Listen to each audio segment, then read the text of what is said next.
قدم رنجه کرده در این خانه خدا و امروز که الحمدلله که ختم کلام الله است و امروز شب مبارک است، شبی هست که الله تبارک و تعالی می‌فرمایند لیلة القدر خیر من الف شهر. شب قدر عبادتش از 1000 ماه هم بیشتر و بالاتر چی است؟ قدر قیمت دارد در پیش الله تبارک و تعالی. برادران عزیز، وقتی شما را هم نمیگیریم، خواستیم که یک چند اعلانات بود برای ترتیب این شب اعلان کنیم. برادران عزیز انشاءالله دامده ها صحبت میکنند و فضل کرم خداوند این شب را ما و شما یک شبی بزرگترین بدانیم و چقدر قدر قیمتی را بدانیم که هر یک لحظهش برای ما تیمراهی است، هر یک لحظهش برای ما و شما فرصت است. این شب را از دست ندهیم. برای این شب برادران عزیز اولا اخلاص در قلب‌هامون داشته باشیم که خدایا در این شب که بهترین شب است که از 1000 ماه هم عبادتش بالاتر است، طبق فرموده رسول اکرم صلی الله علیه و سلم که این شب کسی که عبادت میکند قائم میشود در حالی ایمان داشتن و امید ثواب الله تبارک و تعالی گناه‌های گذشتگانش را میبخشد و خودش این مقدار 11 ماهی که در گناه آلوده بود الله تبارک و تعالی در یک شب اونها را معاف میکند. و همین امید ما و شما برادران عزیز باید که چیکار کنیم؟ قرآن کریم را گوش کنیم و امر معروف گوش کنیم و ذکر کنیم و برای پدر و مادرمان و برای اولاد و زن و فرزندانمان دعا کنیم، برای تمام مؤمنینی که در تمام جهان در تمام کره زمین در مشکلات گرفتارند، در جبر و ظلم گرفتارند، در حق آنها دعای خیر کنیم که الله تبارک و تعالی آنها را از چنگال کسانی که آنها را ظلم میکنند الله تبارک و تعالی آنها را خلاص کند.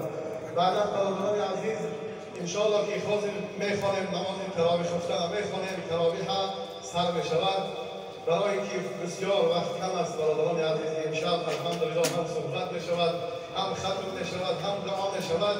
برای همین تسلیم انشاءالله که اول نماز تراویح تمام میکنیم، بعدا حضرت دعا میکنند، بعد صحبت میشود، بعد سحری خوری هم الحمدلله که در اینجا هست. به هر حال ما و شما اگر یک سحری هم نخوردیم هیچی گردن هیچی چیزی ندارد.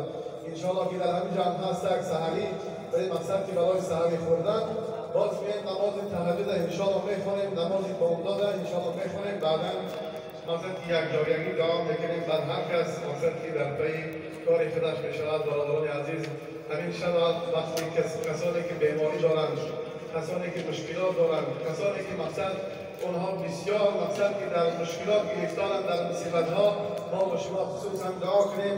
دعای غیب وقتی که ما در حق برادرشمان دعا میکنیم الله تبارک و تعالی ملائکه رو مخلط میکند که میگه ولک مثل ذلک، این چنین برای تو همین دعا الله تبارک و تعالی نصیب بکند. هر مشکلاتی که دارند برادران ما و شما اگر دعا کنیم الله تبارک و تعالی قبول میفرماید. برای همون در اون طرف هم برادران عزیز جا هست، کوشش کنیم جا و جاشیم سفارت منزل از آن میگن انشاءالله سفارت بگیریم و انشاءالله که به فضل کرم خدای ما را پر از نور ایمان، نور اسلام منور بگردان. خدایا این مسجد را همیشه آباد بگردان. خدایا کسانی که قدم رنجه کردن طبق فرموده پیغمبر صلی الله علیه و سلم تمام گناهاشون را معاف فرما. خدایا تمام مسلمان هایی که در روی جهان در جبر و ظلم هستند الله تبارک و تعالی خودت مهربان هستی، خودت قادر قیوم هستی. بار خدایا به فضل کرمت اونها را نجات عطا فرما. مملکتی ما پرنجی و امانی از جنگ و جنجال از اینها پروردگار در حفظ و حمایتت محفوظ دار. خدایا فرزندهای ما را قاری مرتب و عالم با عمل بگردان. خدایا دخترهای ما را شرم و حیا و کوشش لباس اسلامی بگردان. پروردگار کسانی که در این خانه خودت در این ماه شریف رمضان مصرف کردند، خدمت کردند، پروردگار و فضل کرمت از قلب‌های اونها با خبر هستی، از مشکلات اونها با خبر هستی. الله مهربان تمام مشکلاتشون را آسان بگردان. بار خدا و فضل کرمت هر چیزی که گفتیم و شنیدیم در این شب پروردگار عمل کردن و برای ما توفیق عطا فرما. بار خدا و چنانچه که قاری صاحب سوره را تفسیر کردند که در این شب یکی از تقدیر انسان‌های یک ساله را الله تبارک و تعالی در دست ملائکه می‌دهد. خدایا از اون ذات پاکی خودت پروردگار تمنا داریم که تقدیر ما را به خوبی و به خیر در این یک سال دیگر بگردان. همه ما را به ماه شریف رمضان پروردگار نصیب گردانی و صلی الله تعالی علی خیر خلق محمد و آله و اصحابه اجمعین. الحمدلله رب العالمین.